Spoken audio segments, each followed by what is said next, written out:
In 2007, I made a life-changing move. At that time, I was working at Mayo Clinic in Rochester, Minnesota, and I had a wonderful opportunity to accept a leadership position as a director at Mayo Clinic in Jacksonville, Florida. What that meant was we were moving. Leaving Minnesota was a big decision. Our family, our friends, and everything familiar to us was there. But what made the decision even more challenging, I would say, was that I wasn't just making this decision for myself. I was a wife and a mother of a 5-year-old little girl and an 18-month-old son. And like many parents, I wanted to make the very best decision for my family. So I worried about the schools, childcare, pediatricians. Would I find one? Were they even good? Would we make new friends? And whether we would truly feel at home in a completely different state. And like many people considering a move even today, there was a lot of uncertainty about what life would really be like in Florida. So in my mind, I envisioned there'd be alligators just kind of walking around, moseying around like squirrels, because every single picture that I saw of Florida had an alligator in it. Well, obviously that's completely false, but you just don't know what to expect until you get there. And so despite all of our fears, and let's just be honest, mostly my fears, we finally did take the leap and move to Florida. And it was probably one of the best decisions that our family has ever made.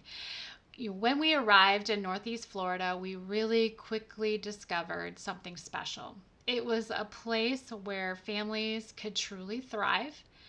And I think we got so lucky. I can't even emphasize that enough. So lucky that we picked Julington Creek in St. Johns County, Florida. It is a gem of a community.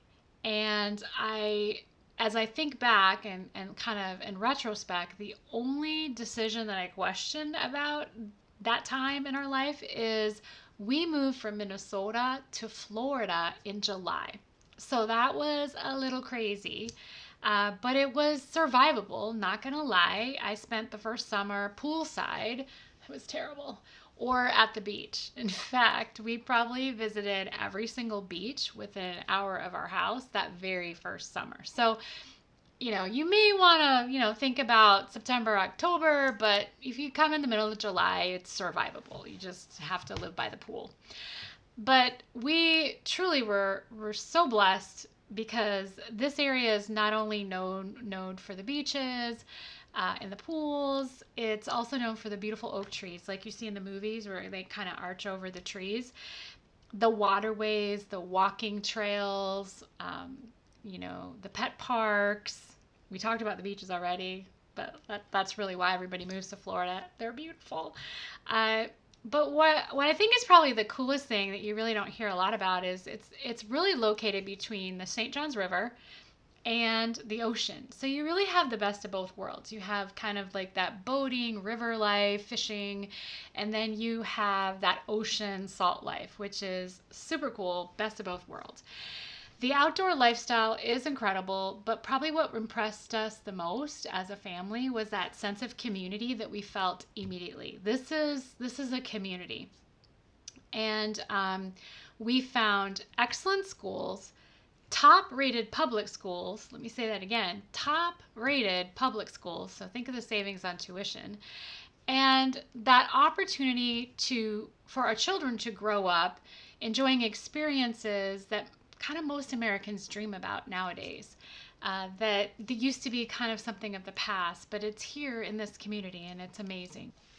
Thank you everyone for joining. We'll go ahead and wrap it up for the first video on the backstory and how we got to St. Johns County. Next time you can expect to see a deeper dive into the local community here in St. Johns County. We'll see you then.